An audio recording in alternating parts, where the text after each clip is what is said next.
नमस्कार। ईपीएफओ के social media platform पर आपका बहुत बहुत स्वागत है। हमें उम्मीद है कि आप हमारे सोशल मीडिया प्लेटफॉर्म का फायदा अवश्य उठा रहे होंगे।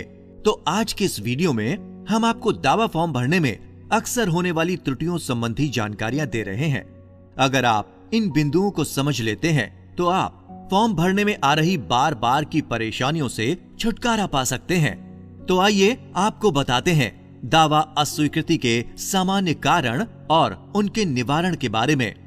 इनमें सबसे पहला बिंदु है बेमेल जानकारियां। दरअसल नियोक्ता के द्वारा दावा फॉर्म में भरी जाने वाली जानकारियां जब ईपीएफओ के डेटा से मेल नहीं खाती हैं, तो दावा अस्वीकृत हो जाता है और नियोक्ता इन छोटी छोटी गलतियों को समझ ही नहीं पाता है। इसलिए दावा फॉर्म भरते समय आप बेमेल जानकारियों में 5 बिंदुओं पर जरूर ध्यान दें।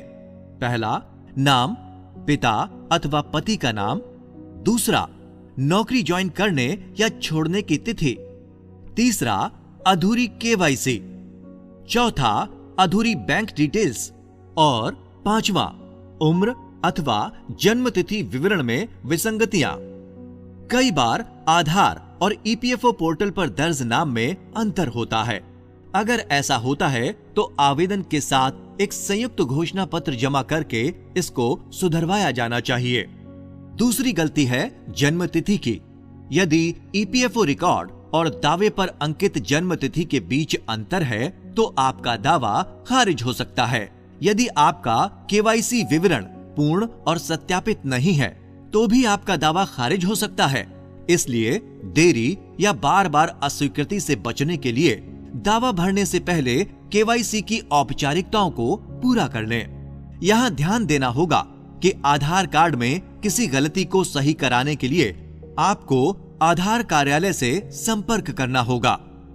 कई बार सही बैंक खाता संख्या, आईएफएससी कोड और सभी विवरण दर्ज करने के बाद भी एक त्रुटि अक्सर दिखाई देती है। वो ये कि संभवतः आपने संयुक्त खाते का उपयोग किया हो। अगर संयुक्त खाता आपके जीवन साथी के साथ है तो पीएफ विभाग इसे स्वीकार कर लेता है, लेकिन किसी अन्य के साथ अस्वीकार कर दिया जाता है। यह भी संभव है कि बैंकों के विलय के कारण आपके बैंक के आईएफएससी कोड में संशोधन किया गया हो। कई बार अपलोड चेक अथवा पासबुक का धुंधला होना दावा रद्द होने का कारण बन जाता है। चेक अथवा पासबुक की ओरिजिनल फोटो ही अपलोड करें। फोटोकॉपी अपलोड करने की गलती ना करें। किसी भी त्रुटि की दशा में आपको अपने पीएफ पोर्टल पर अपने बैंक केवाईसी को फिर से अपडेट करना होगा और इसका पुनः अनुमोदन होगा। कई बार सदस्य या नियोक्ता के द्वारा दिया गया अधूरा विवरण भी दावा खारिज होने का कारण बन जाता है। इनमें 2 बिंदु प्रमुख हैं। पहला, प्रमाण पत्र संबंधित विवरण और दूसरा है चेक में दी गई अधूरी जानकारी। दरअसल कुछ दावों के लिए प्रमाण पत्र अथवा स्वघोषित दस्तावेजों को संलग्न करना जरूरी होता है। इन्हें संलग्न करने से पहले जांच ले कि आवश्यक दस्तावेज अधूरे तो नहीं हैं, वरना दावा खारिज हो सकता है। निकासी के समय अपने चेक या पासबुक की एक प्रति अपलोड करना जरूरी है। चेक पर आपका नाम होना चाहिए या अपनी पासबुक का पहला पेज अपलोड करें। साथ ही ये भी सुनिश्चित करें कि पासबुक पेज पर वही नाम और बैंक विवरण हो जो आपके केवाईसी में दिया गया हो। कई बार नौकरी छोड़ने की तारीख अपडेट नहीं होती है या फिर नौकरी ज्वाइन करने और छोड़ने की तारीखें रिकॉर्ड से मेल नहीं खाती हैं, जिस वजह से दावा अस्वीकृत हो जाता है। कई बार गैर पात्रता यानी नॉन एलिजिबिलिटी भी अस्वीकृति का कारण होते हैं।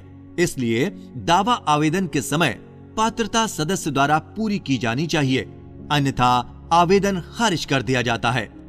यूएएन का आधार से लिंक न होना भी दावा अस्वीकृति होने का कारण बन सकता है। एक और कारण है गलत फॉर्म का भरा जाना। कई बार गलत निकासी या स्थानांतरण फॉर्म का उपयोग करना भी अस्वीकृति का कारण बन जाता है। तो साथियों, ये थे दावा अस्वीकृति के सामान्य कारण और निवारण से संबंधित जानकारियां। तो उम्मीद करते हैं हमारा ये वीडियो आपकी जानकारियों को बढ़ाने में काफी महत्वपूर्ण साबित होगा। हाँ, विभिन्न प्रकार के दावों पर अधिक जानकारी के लिए हमारे विशेष वीडियोस देखना ना भूलें। नमस्कार। यदि आप चाहते हैं कि आपके क्लेम्स रिजेक्ट न हो और आपको अपना पैसा जल्दी मिले, तो आप इस वीडियो में बताई गई बातों का ध्यान रखें, अपना KYC हमेशा अपडेट रखें, जानकार बनें और दूसरों को भी जानकार बनाएं।